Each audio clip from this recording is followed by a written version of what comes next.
For each one of these, we're following a couple steps. First thing we're going to do, we're going to list objects in the system within the circle, okay? In this paper, I want you to do everything. For every system, I want you to include the Earth, okay? 2, on the physical diagram, we're indicating our choice of 0 height for measuring gravitational, that should say gravitational potential energy. So, option 1, part 1, define your system. Part 2, define your 0. 3, the energy on the bar, sketch the energy on the bar graph for position A. Indicate any energy flow into or out of the system from position A to position B on the system/flow diagram, and sketch the energy bar graph for position B. Then, most important part, write a qualitative energy equation that indicates the initial, the transferred, the final energy of your system. Okay, so those are our 4 steps. Let's get rolling. First question asks us this. In the situation shown below, a spring launches a roller coaster cart from rest on a frictionless, keyword, track into a vertical loop. Assume that the system consists of the cart, the earth, the track, and the spring. Okay, so first things first, we're defining our system. Cart, earth, track, and the spring. Okay, so this one's pretty straightforward. All right, great. We defined my system. What's my next step here? The 0. Again, in energy, you have to make some big kid decisions here, okay? I'm going to define my 0 here. 0 meters, okay? Theoretically speaking, could I define my 0 as here? Theoretically? I could, right? But it probably wouldn't make any sense. It's going to make my life easier if I'm starting at an area with 0 gravitational potential, right? Okay, so I've defined my 0, I've defined my system. Now I can start making my energy bar graph. So what kind of energy do I have in the system at point A? Elastic potential. Okay, so I'm going to draw 4 blocks of elastic potential. Okay. PE, big E. Okay. Now, this track is frictionless, right? So if this track is frictionless, do we lose any energy to heat? No, we do not. Okay. So where does that energy go? So when we hit position B, what is that energy in the form of? So we got a little bit of both, right? We got some kinetic energy and we have changed our height. So I also have gravitational potential, right? So I have some KE and some PE G. Okay. All right. Are we in agreement so far? Should just be review. Okay. Now, the new part is this. We're writing a qualitative energy conservation equation. All right. So, qualitative energy conservation equation. Ready? We're going to take PE, elastic potential, at position A. Okay? So it's a subscript on a subscript. PEE at point A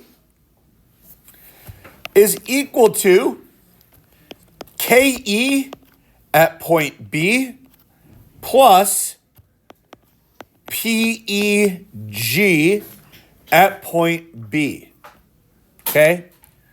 So does that make sense? That's not really dissimilar from anything we've done so far. Give me a thumbs up if you're following me. Okay? Right? We're just looking at one side of the equation, 2 sides of the equation. Okay? All right. Here's where this gets a little trickier. Now, we're repeating problem 1A. For a frictionless system that includes the cart, the earth, the track, but notably not the spring. Okay, well, I'm not going to get too far ahead of myself. Let's take my steps here. First things first, let's define my system. We have the cart, earth, track, but what we don't have is the spring. Okay. But it looks like it's there. Well, I know it says it. That's And remember, again, so we had a good question, right? But it looks like the spring is there. Again, in physics, in energy, we have to make some big kid decisions. Here, for whatever reason, the spring is not in our system. And you'll see why in a second. Okay? All right. So, spring is not in the system. Let's again define my 0 point here. Okay. 0 meters. Now, okay, wait a minute. Mr. Sanders, my spring is not in my system. So do I have any stored energy at point A if I don't have anything in my system? No. So I do not have any energy at point A. Okay. But, wait a minute, Mr. Sanders, I have energy at point B. What kind of energy do I have at point B? Gravitational potential, PEG, I have KE. I'll try and keep my same color coding. And gravitational potential, PEG. Okay. But Mr. Sanders, energy can't come from nowhere, right? I know that the law of conservation of energy tells me that energy cannot be created or destroyed. So where, Mr. Sanders, is this energy coming from?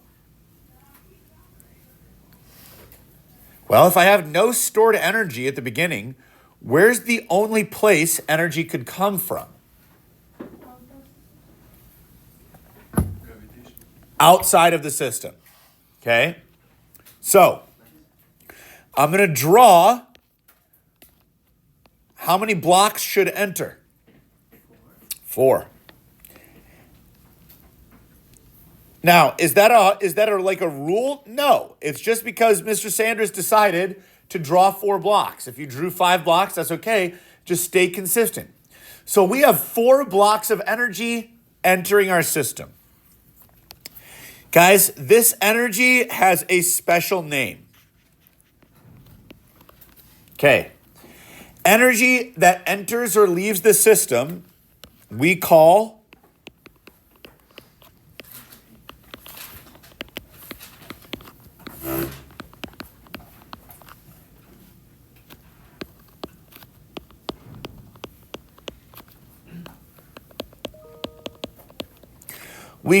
it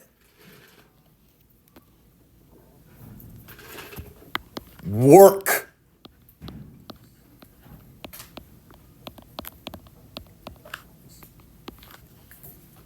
Okay.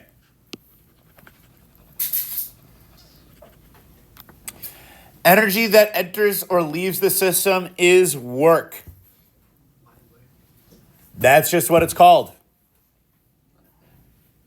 It's like an abbreviation. No, it's not an abbreviation. It's just called work. So why you had your coil stuff there? What? So why you had your Yes, you'll see. Okay, all right. All right. So, now let's make an energy equation. So, on my right side of the equation, I should have, kinetic energy at point B. I should have gravitational potential at point B. And that should be equal to work. Okay? And if you want to be really fancy, Okay, if you're heading to like Physics 2 next semester, or if you have aspirations of AP Physics, we're going to say work done by spring.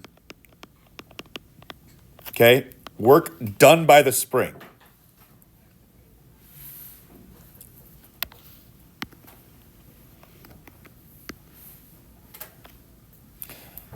Okay.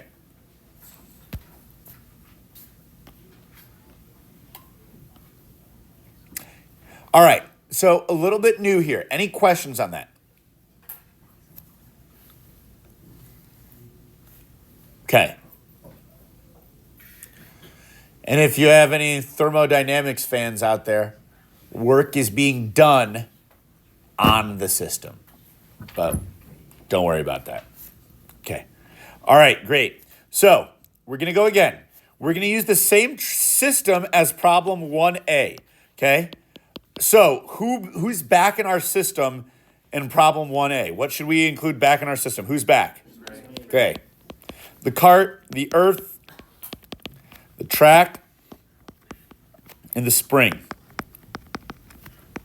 Okay. So we have our system. Let's define 0. Okay. So now we have friction. Okay. So am I going to lose any energy? Yes. Yeah, I'm going to lose some energy. Okay. Now, our energy starts as what? Elastic potential.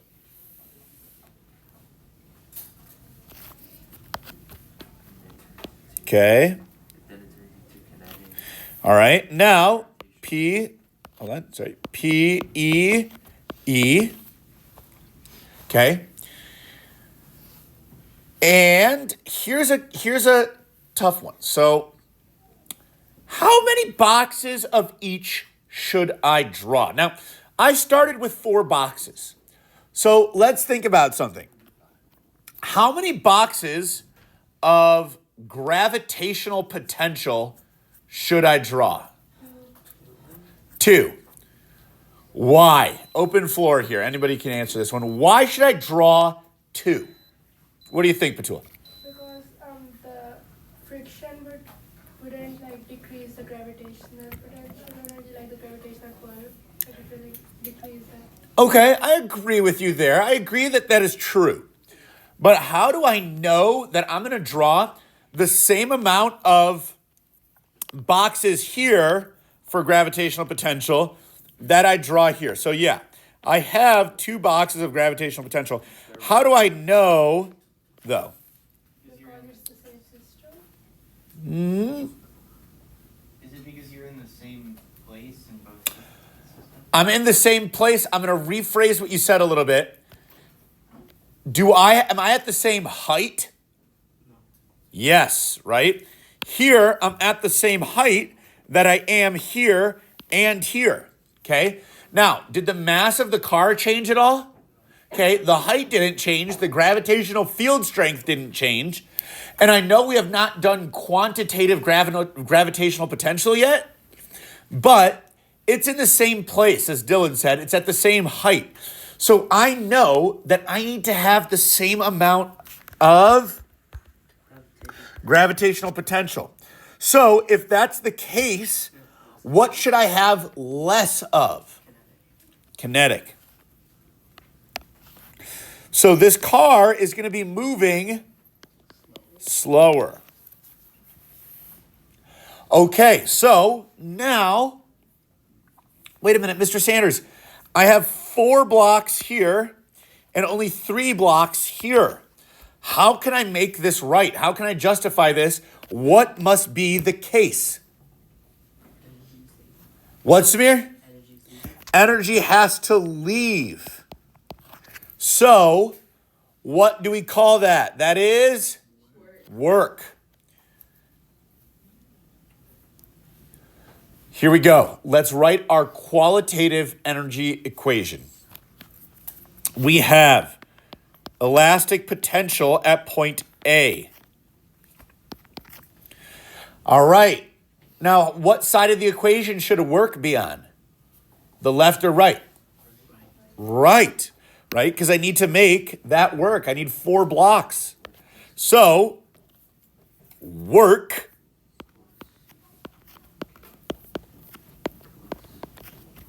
and here we'll make a little note that this is done by friction. Okay. Work plus KE at point B plus PEG at point B. And there is our qualitative energy equation.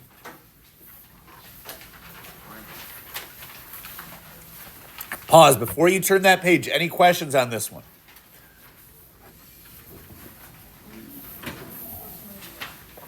Okay, here we go.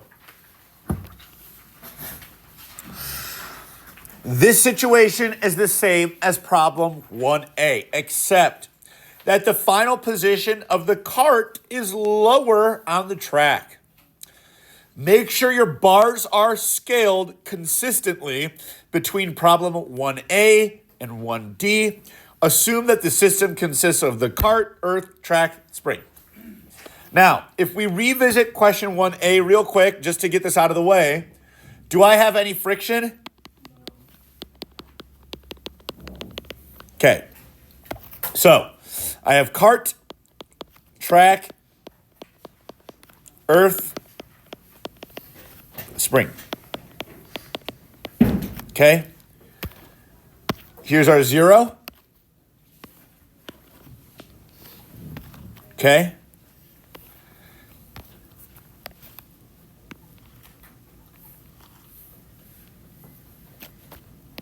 PEE.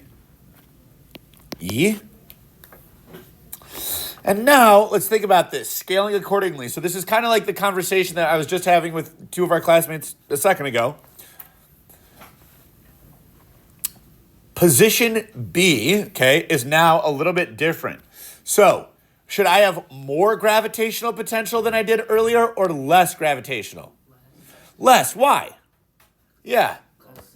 It's not as high up. It's lower. Okay. So I should have a little less gravitational potential, PEG, and a little more kinetic.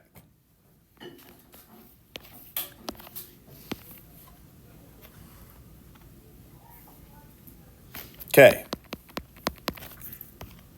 So here we go. Our qualitative energy equation, PEE at point A is equal to KE at point B plus PEG at point B. Actually makes a lot of sense. Okay. There she is. And I'll rotate this so you can see the whole thing. I just can't see that at all. And I'll also post it. Okay. It's the best I can do. I'm sorry. Okay. All right. So I want you to try the rest on your own here. You're going to have today to work on it. You'll also have some time tomorrow. Okay. We'll talk about it eventually together. Oh, let me pause the video. Sorry. Okay. We'll also talk about it eventually.